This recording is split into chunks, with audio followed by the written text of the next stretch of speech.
Eastern Conference semis. The Cavaliers taking on the Detroit Pistons, the 1 seed. They are at home looking for a win in game 1. Let's see what Donovan Mitchell, Cade Cunningham, Jalen Duren have for us. Cade Cunningham had a team-high 23. Yeah, they struggled a little bit from the field, but he definitely got his guys involved. He set the tone, hit some tough shots in the second half that opened the game up. The Pistons actually led majority of this game, led it by as many as 18. But Cleveland stormed back. You see that. They even tied this ball game up. But then the Pistons stormed back. Here we go. Jalen Duren woke up. Well, that's a two-man game that we've been looking for. That two-man game was shut down in Orlando, but that two-man game definitely going to be open against Cleveland. Saw that tonight. Duren had dunks on 3 consecutive possessions. That gave Detroit a 6-point lead. Danish Jenkins, he's like, I got 12 for you. Let's put those in stat sheet. Major of the major. They get the win 111-101. Very impressive in that one. And just so you know, the Cavs have lost every series since 2023 when they lose game 1, and have won every series that they win game 1. Now, Donovan Mitchell, he joined the team in 2022-23 season. James Harden, though, he's only been on the team for 34 games, and he now has 43 turnovers through 8 of them. Let's hear from him afterwards. That's great. Do you think these turnovers are something that are correctable? Yeah, 1,000,000%. What do you think? Like some of them are, you know, like Nah just said, you know, you look within first, and you look at my turnovers, and a lot of them were just on me and nothing they did. So, and you know, which led to you know, I don't even know how many transition points they have. It was way too many. And I mean, if I had to put my print on one thing on the game, that's the game right there. I mean, how many points they had in transition? How far turnovers? 20. There you go. That's the game. Like, it's nothing else. Like we talked about last year, you get a shot on glass, even half of that, and it's a different ball game. So, you know, for me, I got to be better, and I will be better turning the basketball over. You know, from turning the basketball over, getting shots up, and then it gives our defense a chance to get back and get set. You know, I think we did it. Other than that, we played a pretty solid game. So basically, James Harden speaking to the strength of Detroit, and you guys talked about it before, the defense. They turned the ball over 19 times. They saw Detroit score 31 points, and they were able to build confidence. They were able to go on runs, and that was ultimately the difference in this game. And here's another stat. Of the guard play, they had 14 turnovers. Okay. So Donovan had 3, Schroeder had 4 to go alongside. So you're not going to give yourself a chance. They can score. You know, we understand that. We know that Cleveland's very capable of scoring, and James Harden is the catalyst behind that. He's put their bigs in positions to score. He opens up threes for them. But if you're turning the ball over, you put yourself at a disadvantage against a very good defensive team, which you don't want them to play in transition. And you're climbing uphill if you do so. And I love to hear the fact that James Harden understands that he needs to clean that up, or they won't win this series. Yeah, he can't turn the ball over. It's just as simple as that. I think at times he gets too careless with the basketball, and he make lazy passes at times. For me, James he has to stop playing with the ball and just go. Make 1-2 moves, get past the man, make a play, make them rotate. Every time you twing, the court is shrinking, it's shrinking. All eyes on you. All eyes. I would love to see him just make a move, get downhill. His floater started working in the second half. I think he had like 13 or 15 or something in the third or fourth. Like, that's the James Harden. Get downhill, make plays.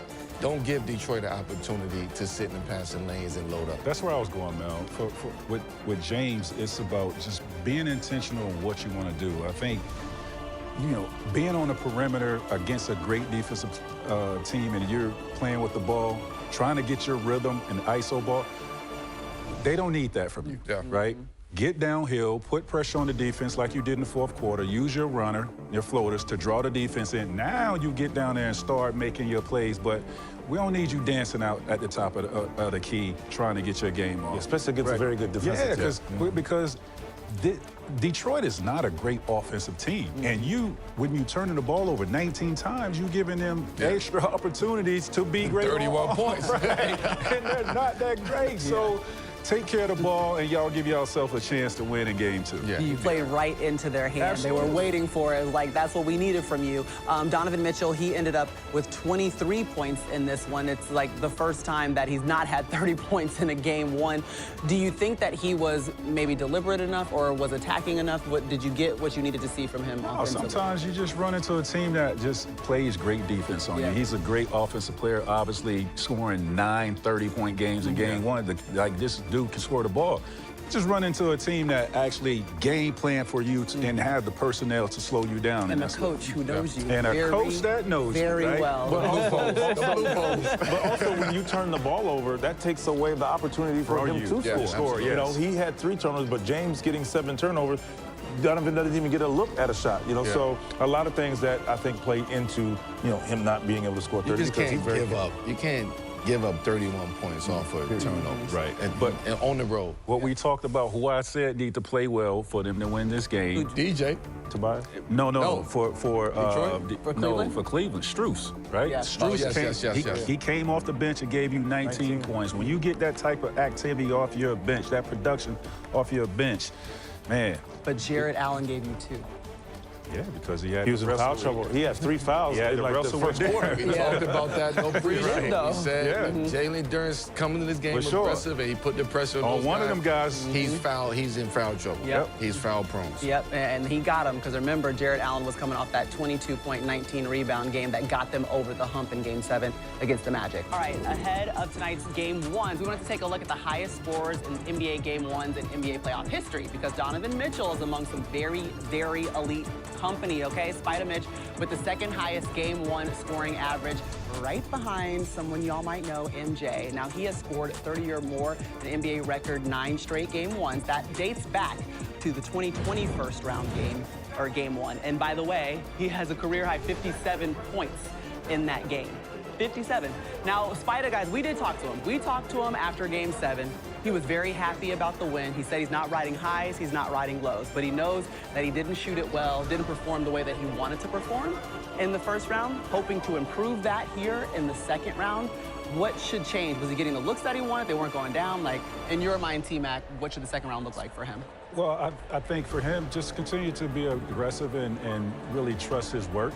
Also, to understand he doesn't have to do a lot. That's why they brought James Harden in here. Evan Mobley is a lot better. And for him, if you look at it, we just won a series without our 2 best players actually really being the best players in this series because they had a lot of help in that series. So just realizing, like, pick your spots, but be extra aggressive and get your teammates involved and understand that, you don't have to do everything to win this series. If I'm the vet in the locker room, we're getting ready to play this game, I'm going to Donovan Mitchell, and I'm saying, we need you to be aggressive. We need you to set the tone, and it doesn't always have to become a made bucket, but your aggressiveness creates other opportunities for everyone else. And, we listened to him talking in the interview, and I heard what he was saying, but at the same time... You didn't want to hear what he was saying? I don't want to hear it. 10 points. Like, if we're getting 10 points from you, we're not winning. That's just plain and simple. So I would love to see him to be aggressive, and I would tell him that, and I would remind him that every time. For some context, what he said was, whether I get 10 points or 50 points, and they're saying, not 10, though. Not 10. Go ahead, Melo. He have to be Game 1 Donovan Mitchell today. I want to see Game 1 Donovan Mitchell. It's the reason why you're there now, 9 straight games,